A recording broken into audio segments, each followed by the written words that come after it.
สวัสดีครับสวัสดีเพื่อนๆสมาชิกทุกท่านนะครับวันนี้ก็เจอกันอีกเช่นเคยนะครับกับช่องดวงดีทีเด็ดนะครับแล้วก็ช่องคนดวงดีเฮงนะครับ2 ช่องทางใน YouTube Channel นะครับเจอกันได้นะครับชอบช่องทางไหนก็กดติดตามกดไลค์กดแชร์กดลูกกระดิ่งแจ้งเตือนด้วยกันแล้วกันนะครับท่านที่เข้ามาใหม่ก็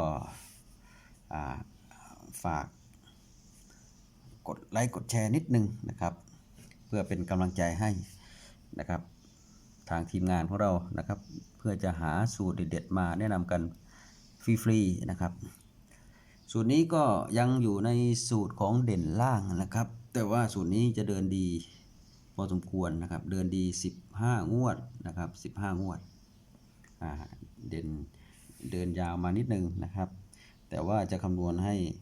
ดูกันคร่าวๆสักไม่มากนะครับไม่มากก็สัก10งวดแล้วกันนะครับ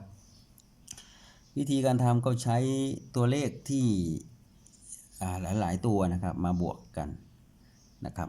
บวกกันค่อนข้างเยอะนะครับแต่ว่าตัวเลขที่ผลลัพธ์จริงๆก็ได้แค่3ตัวนะครับ3ตัวเด่นนะครับ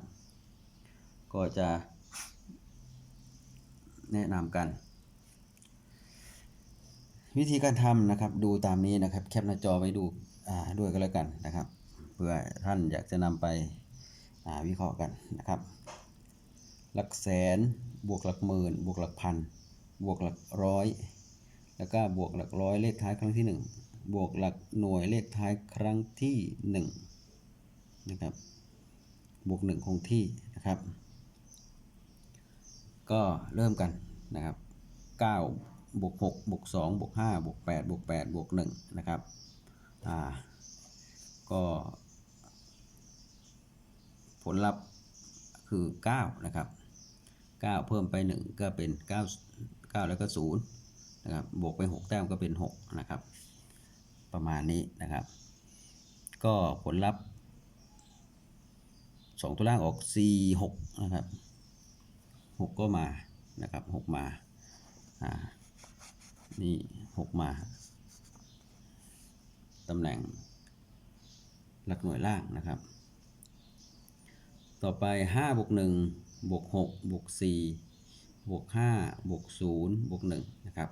ลองกดเครื่องคิดเลขตามดูนะครับว่าแอดบวกตรงหรือไม่นะครับแต่คิดว่าตรงนะครับเพราะว่าบวกไว้แล้วนะครับก็ถ้าตรงไม่ตรงก็ทักทายกันแนะนำกันเข้ามาได้นะครับทางข้อความนะครับ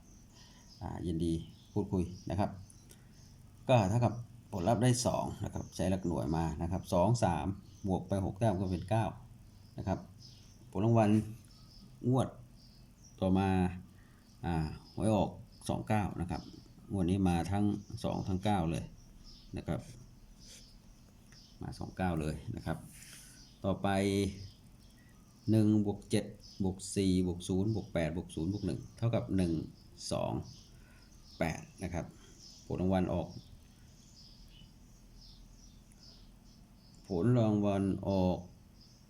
8 6นะครับ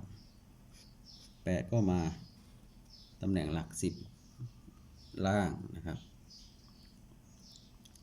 ต่อไปนะครับ9บวก4บวก3บวก6บวก3บวก5บวก1นะครับเท่ากับ1 2 8ก็ออก88นะครับก็มาทั้ง10ทั้งหน่วยนะครับเพราะเป็นเลขเบิ้ลเนาะ88ต่อไปนะครับ3บวก6บวก9บวก7บวก5บวก6บวก1นะครับก็ผลลัพธ์ก็คือได้7 8 4นะครับง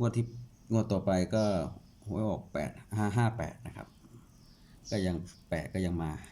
หลักหน่วยล่างนะครับ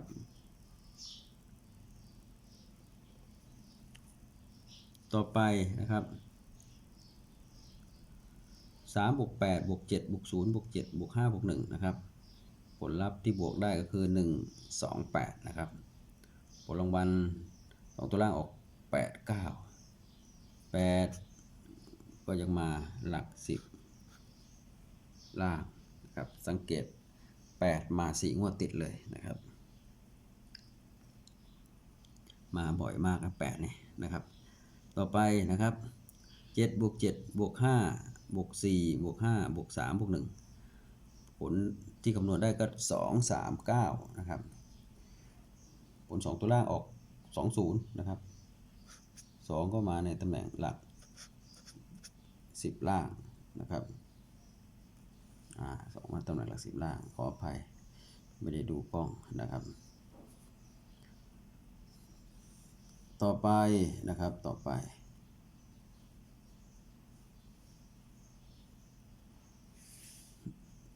งวดต่อไปก็7 บวก 9นะครับบวก 8 บวก 7 บวก 4 บวก 9 บวก 1ผลที่คำนวณได้5 6 2ตัวล่างออก8 5นะครับก็5มาในตำแหน่งหลักหน่วยล่างนะครับต่อไปนะครับ3 บวก 4 บวก 0 บวก 3 บวก 9 บวก 5 บวก 1นะครับผลที่คำนวณก็ได้5 6 2นะครับ2ตัวล่างออก59นะครับ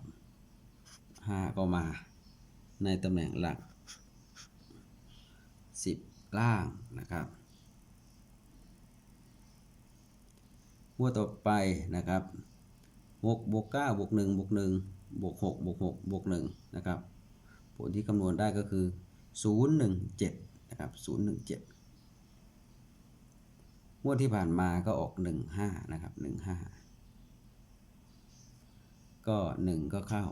ในตำแหน่งหลัก10ล่างแต่ที่จุดสังเกตก็คือ8มา4งวดซ้อนนะครับแล้ว5ก็มาแล้ว3งวดซ้อน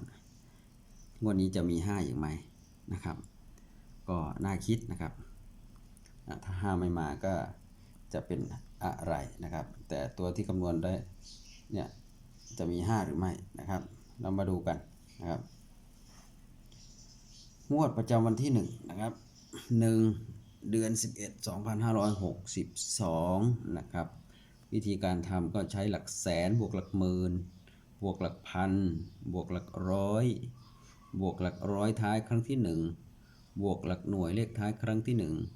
บวกหลัก1คงที่นะครับ8 บวก 1 บวก 2 บวก 5 บวก 5 บวก 8 บวก 1เท่ากับ0นะครับ